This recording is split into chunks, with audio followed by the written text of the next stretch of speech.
Yo, what up? Gabriot here. Gabriotica. Gabriel. Whatever you may want to call me, that's what I am. We got the Umbra rare drafts. I feel like I'm nice and fresh. Fresh and in the mix and qualified to give you some good Umbra advice right now. Right in the middle of this juicy Umbra streak. And I'll say this. I think the rare tier is pretty decent for Umbra. I think you got, honestly, 3 of them in particular are super good, I think. And I think another one, even, I could extend that to 4. I think the 4th one that I'm thinking of is a little more situational, but it's not like it's that uncommon for it to just be game breaking. Man, I'm telling you, really, it's between the common tier and this rare tier that makes me really think Umbra isn't the worst clan in the game. I think the strengths just, they're really there. But without further ado, let's get into it here. So the first one, Blazing Bolts.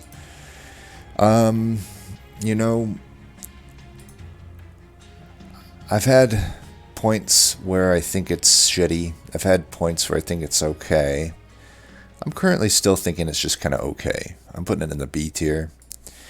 It's not a card I'm chomping at the bit to find, usually, but it is a card that sometimes when I'm just not offered much better, it's worth taking. It's a little bit unreliable, of course, but it is kind of interesting how it's almost like an ice storm, right? At least by the end of it, it's like an overcosted ice storm, but in the same way that you need to add spell damage to ice storm, you could argue that you just add ember reduction to blazing bolts, and they're almost about the same. It's obviously worse because it has 4 hits instead of 5, but I might extend that to say for divinity, it might actually be about as good. You get 1 less chance at hitting the unit you want, but you don't really need any upgrades to make it kill the unit that you want, right? Like Ice Storm needs more than 10 damage to kill a Light Wing or a Shade Wing or even a Wilt Wing, right? I think Wilt Wing has 15, right? The only thing it really kills at 10 is going to be the, Shard Channelers, but so it's like Blazing Bolts. It's kind of weird because I don't rate Excavated Ember that well at all, right? But they're essentially very similar. They do a good chunk of damage on their hit, enough to kill pretty much any backliner in the game. Though I think Blazing Bolts is still better in that regard. You get an additional hit. I think it does more damage too. I can't remember off the top of my head, but I think Excavated is only 20. But I could be wrong there. I want to say that's true, but obviously Blazing Bolts has the downside, two downsides where it doesn't give you that ember back, and it also has to be played like 2 times to get to that point. I'll be honest, I feel like the requirement of playing it 2 times is a little much. They could probably nerf this card to 2 if they want to do that, but it's kind of a remnant of an older time when attuned wasn't a thing, and you didn't have quite the craziness that you have with a lot of the spells now. And Blazing Bolts back then shined a bit more because there weren't many spells in the game that could do as much damage as Blazing Bolts. But all things considered, it's still an okay spell. I would never probably be able to put it above the B tier though. But maybe, I mentioned in the last video I probably underrated Ice Storm. It just I guess you just, when it goes bad for you, it sticks in your mind, right? It's like you have those games where it's like, man, I had Divinity in the bag if all fucking 5 of these hits didn't go into Divinity, And then those ones just stick with you, and in the back of your mind, you're like, never again am I ever picking this card. For some reason, though, I really don't have that happen with Blazing Bolts. I don't have any good reason that it would when it's one less hit than Ice Storm, but it really feels like just Ice Storm has had so many more of those moments for me. I do think, though, it is worth noting that, Ice Storm often can't kill without spell weakness or significant damage a lot of the actual backliners in the game, while Blazing Bolt can. But, I kind of talk to death that subject of Blazing Bolts. I do still think it's decent. Probably more takeable than people give it credit for. And then we have Forever Consumed. I had a brief stint where I was starting to think this card was okay, but currently I think it's pretty shitty.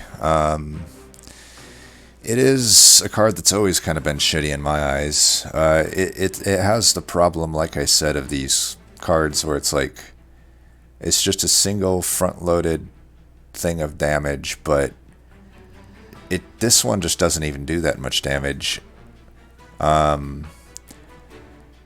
And it doesn't trample, it doesn't hit multiple times. I tell you what, if this one was deal 30x damage, or 30 damage x times to the front unit, I might like it then.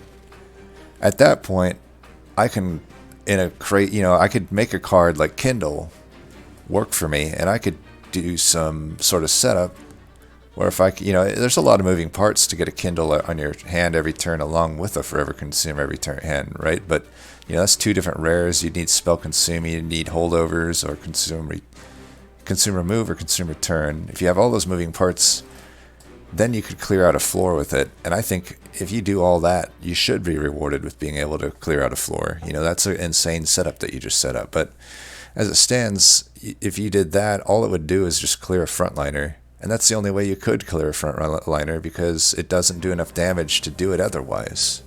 I guess unless you're just going to dedicate your entire energy each turn to it. But even then, you would need a lot of damage, right? These tanks these days have 210 plus health. How many Ember do you need at 30x damage to do that? You need a lot of Ember. 7 to be precise, and usually more. So, I don't know. I don't think it's very good. But I will say, sometimes when I have the X-Cost artifact, which is a high priority artifact for me to grab in Umbra, this is a card that definitely benefits from that. Now it turns into a card that just literally has the ability to be played at 0 and do 90 damage. So that is the one thing I'll give it.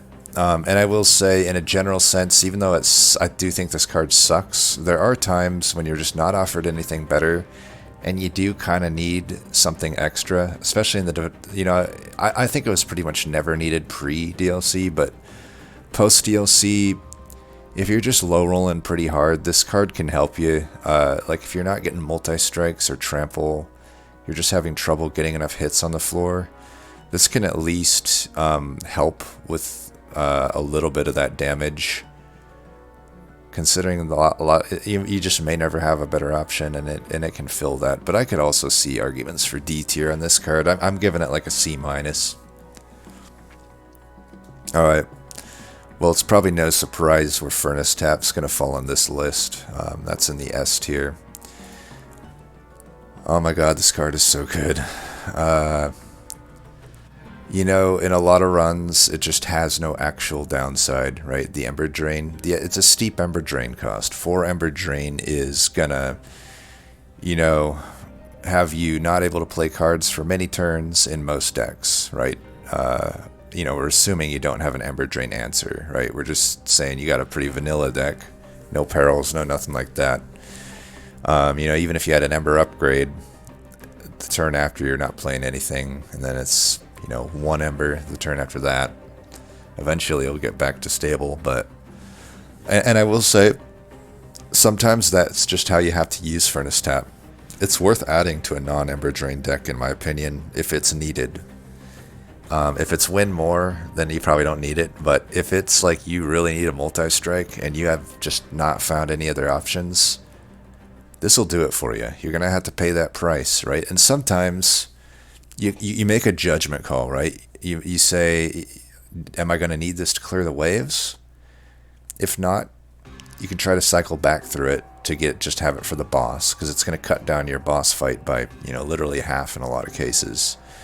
It can be a good permafrost target in that case, but if you do have an Ember Drain target, what you're probably going to want most is just double stack, or if you have an Ember Drain deck, I should say, because double stack, when Ember Drain's not a downside to multi-strike, you might as well just double the value of the card, right? That's pretty insane. Consume Remove is an option too. I find that's usually a bit win more, but it's fun to do. I will say though, if you're trying to be efficient, it's either double stack in an Ember Drain deck or permafrost in a non-Ember Drain deck. I mean, permafrost is never going to be bad either way. Even in an Ember Drain deck, it's like you may just not find your perils yet, and you want to wait until you find it to play Furnace Tap. That's totally fine to permafrost it in that case. It's also a nice -2 Ember target. You can also keep in mind, some Ember Drain decks, the goal is just make everything 0 cost. Well, you can bring it down to a 0 cost pretty easily, right? Just reduce the Ember. But yeah, Furnace Tap is super good. Super, super, super good. I think we can probably say that it's... Nah, whatever. I was going to make a God tier here, but we'll just leave it as S. I don't know why. It probably deserves God tier, but... Anyway, on to Kindle. Definitely not a God tier card here. If there were enough X costs that truly benefited from Kindle, that'd be a different story, obviously, right? This is one of those cards that in a vacuum is actually pretty good. But as happenstance has it, it just isn't good. The only card really that truly benefits from this, I would say, like truly benefits from it, is Shroud Spike, which is another rare. Like, I've always said that a rare isn't that uncommon to find, but to find 2 specific rares on a given run, especially in a chicken egg type scenario, now that's pretty rare.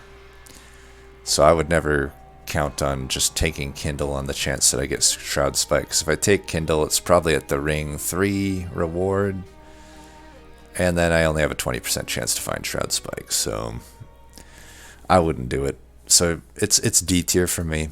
It's basically untakeable 99% of the time.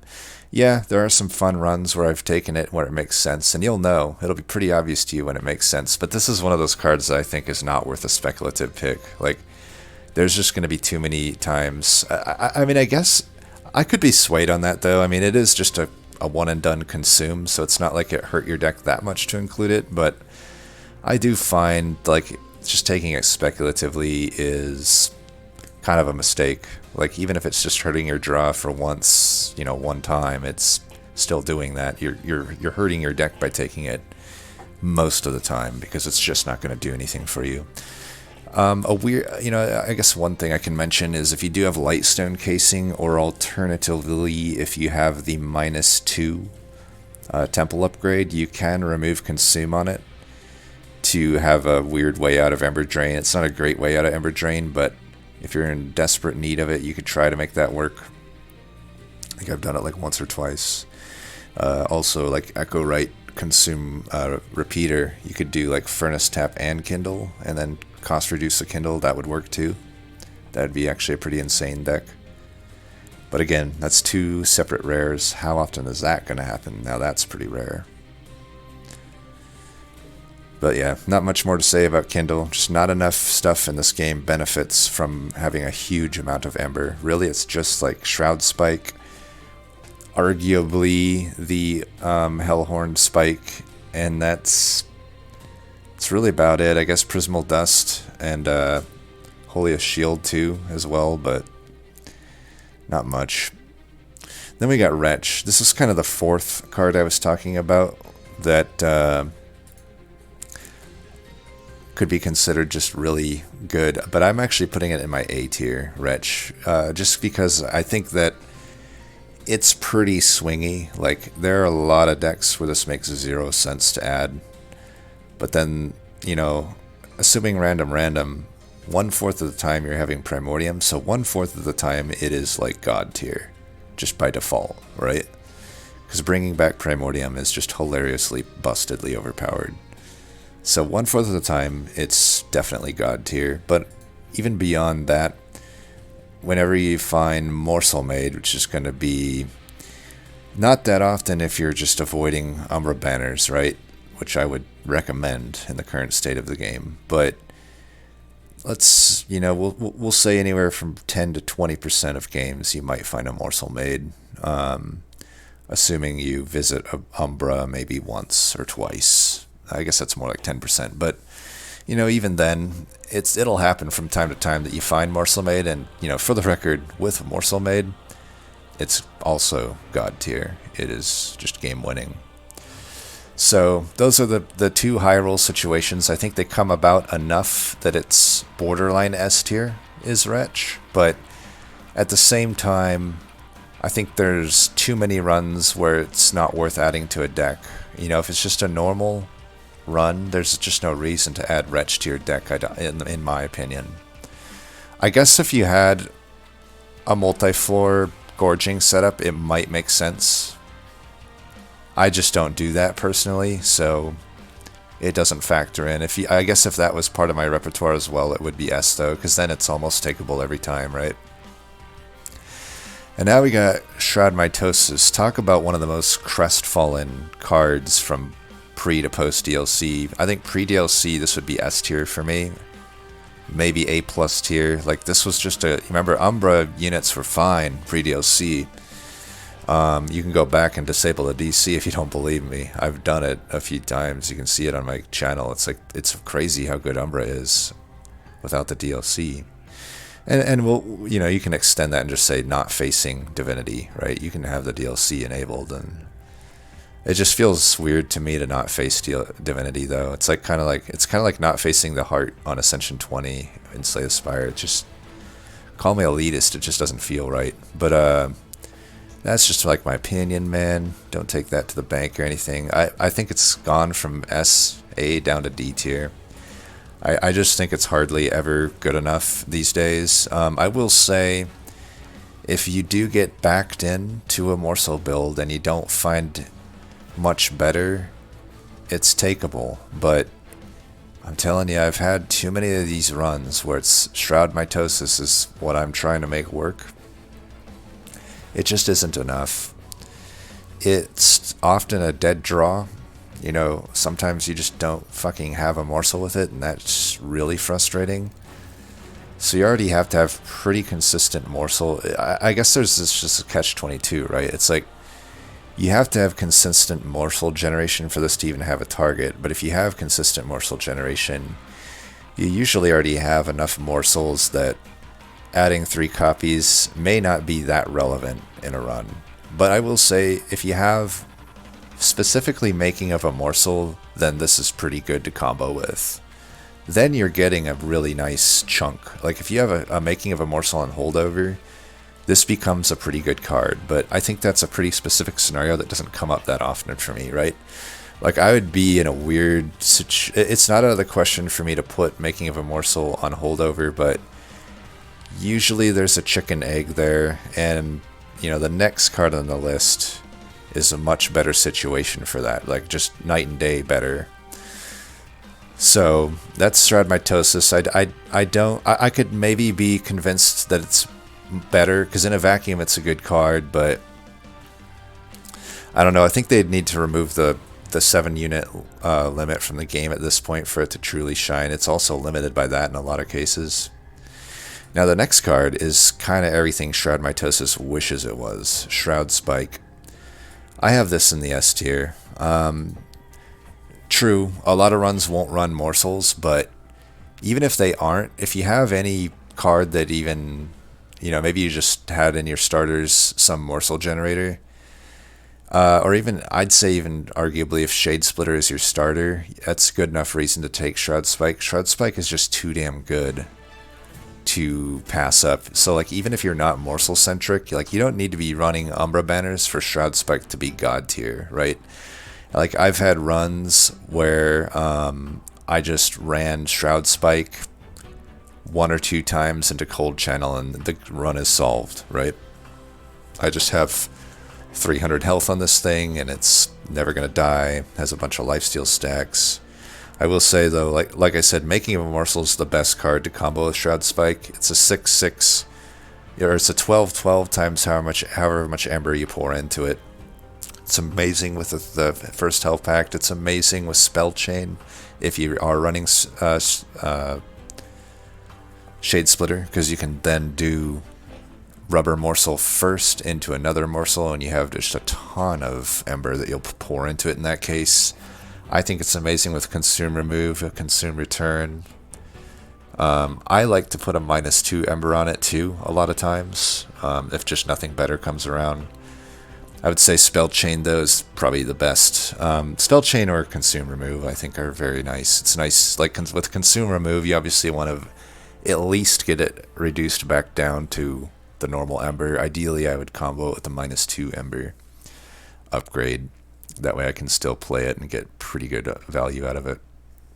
But yeah, Shroud Spike is pretty good. It obviously doesn't make sense to add to every run, though. If you're running Plinks and you don't have any additional morsel generation, it's probably not worth adding to a deck.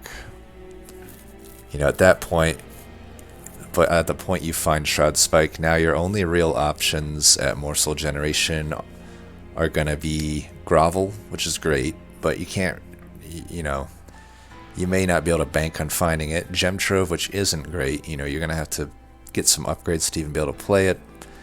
And then also Cannibalize, which just sucks, right? So you're basically hoping for Grovel if you want to take it speculatively. I'm not a huge fan of taking it speculatively. That being said, it's a card, unlike Kindle, that I will take speculatively sometimes, just because nothing better is there, and Shroud Spike in its own is a win condition. It's a win condition that doesn't need a whole lot else than just a good morsel target, right? You may even just be able to somehow get your Plinks a little more consistent, right? Spell damage, spell piercing, and then it might be able to tide you over. And the final one on this list is Ombre Stone. This is right up there with one of my most taken rares in the game. I think if Awoken's Rail Spike didn't exist, this was the next one, I'm pretty sure, in terms of how my take rate. Ombre Stone is just ridiculous. It's so good. Unlike a lot of these others, there's, you know, Furnace Tap and Shroud Spike, you could say, are situational in their own rights, right? But Ombre Stone isn't really that situational, and it has no downside. You know, I don't need something specific to be on the board, unless you want to. I guess if you want to be facetious, I need a banner unit to target, but you're going to have that, right? Or even a champ. I don't need other cards like Ember Drain stuff or Morsel stuff. I need nothing to combo with it. It's always going to be good. And honestly, it's a lot of times going to be a godsend. You know, sometimes, like if you have a sweeper, it basically added multi-strike to it. Sometimes better than multi-strike. If you're not aware of that interaction, the way it works is, you know, trample, the damage carries over the next unit, but in the case of a sweeper, if it kills the backliners, well, that damage still carries over, and it can carry all the way over back into the frontliner. So it is basically multi-strike at that point, in most cases, sometimes more. But even outside of that, just on a normal unit, it's great. Think of those runs where you're not finding a multi-strike, but you have this unit that can just scale so well. Like, you just, maybe a Siren, right? Maybe a nameless Siren that never found multi-strike. Boom. Now you can scale this thing up and you can put Umber Stone on it and you're great. Or, you know, anything really. Even like a Titan Channel Soul Guard is a great target for it sometimes. And that's it. That's the Umbra thing, or the Umbra thingy here, whatever you call it, tier list, rare. I could argue S represents God tier here. That's just how powerful these S tiers are. Maybe, yeah, you know what? Nah, we'll leave it. We'll go to the data now though, but you know, just a quick look through this. I did say I really like this tier list. Now, true, there are kind of two cards I'd say are almost never takeable, Mitosis and Kindle. But everything else is pretty takeable. I'm not happy to take a Forever Consumed. I'm not happy to take a Forever Consumed, and I'm not sad to take a Blazing Bolts. That's the best I can describe those two. But everything up here, Man, if you got decks to make it work, which most of the time you will, woo! Gonna be good. Gonna be good. Now let's take a look at the data. So, by the way, look at that Space Prism data. I should have pulled that up when I did the common video. Like, Space Prism, ooh-wee. Oh, you know what? We should go back to the... for the rest of... I did say, so that at the Stygian video, we were looking all the way back. I wanted to keep it consistent here. Because when I made these tier lists, I was really just looking July on, because that's my ambiguous, I'm better here and whatnot point that I chose. So Space Prism's still the top, though, by the way. But look at Ombre Stone. Chosen more than Plink. More than Plink is Umbra Stone. So again, is it that rare? Not really. There's not, it's chosen more than Perils, and you know how much I choose Perils, quite often. It's not that rare to see a rare. I will always reiterate that when I look at these. But yeah, Umbra Stone, you can just see the crazy take ability here. 46 and 4, how can you deny the god tierness of that? And the next down would be Furnace Tap at 24 and 2. Kind of fits that bill. I said around 20 to 25 is usually my threshold for an S tier card, and it's fitting that, right? 24 and 2. Hard to deny that is just amazing. I still need to figure this out. I don't know why. Furnace Tap does something weird with the card data. And then, where is it? Not much further down is Shroud Spike, 21 and 1. So, as I said, you don't want to go in guns blazing looking for morsel strats. You don't want to go in guns blazing looking for Umbra banners. That's my strategy that I've been able to do well with Umbra with. But, all those things considered, I still take Shroud Spike a pretty good amount of the time, as far as rares are concerned, right? 21 and 1. Hard to deny how good that is. Definitely fits the S tier bill for me, even though it seems kind of situational. But like I said, you don't really have... Like there's the highest roll scenarios for it, and it's great. But even if you are adding it just for a little bit of a power spike, it's still worth it. Like, I've had some cursed runs where it doesn't do a huge amount, but it does enough that it's literally the only thing that allowed me to scale to the point required to beat Divinity, right? So... And I will say there's cursed seeds. A lot of cursed seeds I've made use of this too that aren't going to show up in that data. And then Wretch, it's, like I said, I could maybe argue S tier for it. It's not really that less taken than Shroud Spike, but I do kind of hold to that I think Shroud Spike is probably a little more takeable, even though if the data here doesn't necessarily reflect it. But, for the record, even though I have Shroud in S and Wretch in A, take it with a grain of salt, because if you can see here, the take rate's about the same, just 2 less on Wretch, but they're still both very winning and both very takeable. Well, maybe takeable is the wrong word, but they can be taken in a lot of scenarios. And then Blazing Bolts has a pretty steep drop-off from those. It goes down to 8 and 1. Maybe you could argue C tier for Blazing Bolts, but I don't know. I still think it's a pretty good card. I'll hold to that. I think it's a B tier. 8 and 1, decent enough, but obviously I'm much preferring to find all those other 3 rares, right? Or just other clans rares, because it's going to be pitted against other clans rares often, right? And then we kind of just see everything else. Like Forever Consumed, technically I guess I took it more than Blazing Bolts, but it obviously didn't perform as well. I still hold the C tier there, and then C minus tier, shall we say. And then Shroud Mitosis 6 and 3, not really a good showing. I took it a lot and I regretted it. Even in the ones I won, I would say that Mitosis wasn't really relevant. I took it and regretted it. Just not a very good card. I'll hold to that. I do think it's D tier. Then Kindle, I still say it's D tier because of the very low takeability, but for the record, the times I took it, it was super high roll, right? Like, it was god tier in those scenarios, and 4-0 doesn't surprise me here. If I took Kindle, I had a specific reason, and that reason is to make just a game-breaking play, right? And I believe that was it, right? That was all the rares. Yep. So as always, huge thanks to everybody for watching. Let me know what you think. Let me know what your thoughts on Umbra are. I'm still not convinced they're the worst clan in the game. I think they could be though. I'm not necessarily unconvinced that they're the worst clan in the game, but I'm also still wondering. I don't think they're so far down as everybody makes them out to be.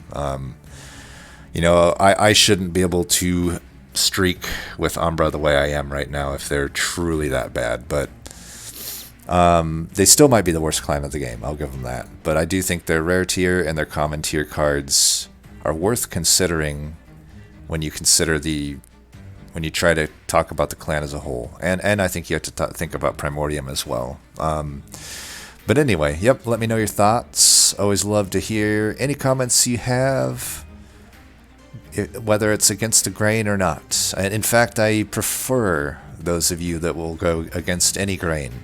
Fight those grains. Grains are bad. Be paleo or keto or whatever. No grains. Is that? I'm not a diet guy, but we'll go with that. Anyway, as always, thanks for watching, and until next time, peace.